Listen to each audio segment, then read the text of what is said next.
یہ بھائی کا جو سوال آیا ہے سینیٹائزر کے بارے میں، تو اس میں مختلف رائے موجودہ علماء کرام کی ہیں۔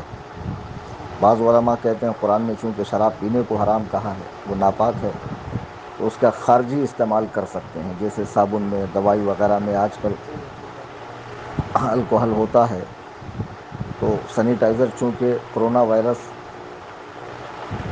اگر کوئی ہے اس بیماری سے متاثر اور اس سے کوئی مل لے اور وہ سینیٹائزر سے ہاتھ دھو لے تو پھر وہ بیماری اس کو لاحق نہیں ہوتی، چونکہ اس میں بڑی تعداد میں، بڑی مقدار میں الکوہل موجود ہے۔ دیکھیے بات ایسی ہے کہ شراب حرام ہونے کے ساتھ ساتھ نجس بھی ہے، ناپاک بھی ہے۔ بدن یا کپڑے پہ لگ جائے 1 درہم سے زیادہ تو اس کا کپڑے پہ لگ جائے تو دھونا واجب ہے، بدن پہ لگ جائے تو اس حصے کا دھونا ضروری ہے۔ شراب ناپاک ہی ہے، الکوہل شراب ہی ہے۔ جو لوگ یہ کہہ رہے ہیں کہ کرونا وائرس سے بچنے کے لیے سینیٹائزر کا یوز کریں، وہ ڈاکٹر صاحب میں یہ بھی کہتے ہیں کہ صابن کا بھی استعمال کریں تو زیادہ بہتر ہے۔ تو جب ایک آپشن اس کا موجود ہے، اس کا نعم البدل ہمارے پاس ہے کہ ہم صابن یوز کر کے بھی سیف ہو سکتے ہیں، خواہ آدھے گھنٹے میں، 1 گھنٹے میں، 2 گھنٹے میں ہاتھ دھوئیں، چہرہ وغیرہ دھوئیں، تو بہرحال وہ استعمال کرنا چاہیے اور اس کے استعمال سے بچنا ہی بہتر ہے۔ اب بعض لوگ بلا کراہت جائز کہہ رہے ہیں، مجھے سمجھ میں نہیں آتا کہ وہ لوگ بلا کراہت جائز کیسے کہہ سکتے ہیں، جب قرآن نے اس کو رجس من عمل الشیطان کہا ہے، یعنی ناپاکی نہیں، ناپاک، یعنی جہاں پڑ جائے اس کو بھی ناپاک کر دے گا شراب کے حوالے سے۔ تو بہرحال اس کے استعمال سے بچنا چاہیے۔ اب اگر اس کے سوا کوئی چارہ نہ ہو، یعنی وہی ایک کارگر اور مؤثر دوا ہو، تب تو پھر اس کا استعمال کیا جا سکتا ہے،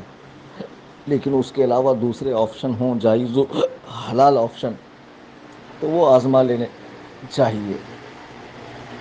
جیسے صابن وغیرہ کا استعمال، یا بنا الکوہل کا کوئی سینیٹائزر مارکیٹ میں ہو، تفتیش کیا جائے، معلومات کی جائے تو پھر اس کا استعمال کیا جائے، یہ زیادہ بہتر ہے۔ اب رہا دوائی وغیرہ کا مسئلہ، تو ایک چیز ہے عموم بلوہ، یعنی کوئی چیز جو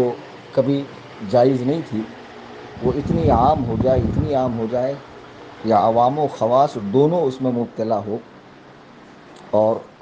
دونوں اس سے بچتے نظر نہ آتے ہوں، تو پھر عموم بلوہ کے تحت جو ہے نا اس کی اجازت دی جاتی ہے۔ مثال کے طور پہ آج کے زمانے میں اگر آپ انگریزی دوائیاں لیں گے تو ہر دوائی میں الکوحل آتا ہے۔ اب آپ کہیں کہ میں یہ دوائی نہیں لوں گا، اس کے بدلے وہ دوائی لوں گا، تو اس دوا میں بھی الکوحل ہے، تو علماء نے اس کی اجازت دی ہے۔ اسی طرح صابن وغیرہ، اس میں بہت قلیل مقدار میں ہوتا ہے، بہت ساری صابن میں نہیں ہوتا، تو صابن بھی وہی استعمال کی جائے جس میں الکوحل نہ ہو۔ لیکن جہاں تک دوا کا مسئلہ ہے تو بہرحال دوا استعمال کرنا سب کے نزدیک جائز ہے، اور سارے علماء جائز کہتے ہیں، چونکہ بغیر اس کے چارہ نہیں ہے۔ جان بچانا یہ فرض ہے۔ اب دوائی کھائیں گے تو شفا ملے گی، جو بیماری ہے، مرض ہے، وہ دور ہوگا، اور اگرچہ اس میں الکوحل ہے تو اس کے باوجود بھی اس کا استعمال اس لیے جائز ہے کہ اس کے بنا دوسرا آپشن نہیں ہے۔ اب سینیٹائزر کے بنا اگر آپشن نہ ہو تو سینیٹائزر کو یوز کر سکتے ہیں، اگر اس کے استعمال کے علاوہ دوسرے آپشن ہوں کہ وہ استعمال نہ کیا جائے،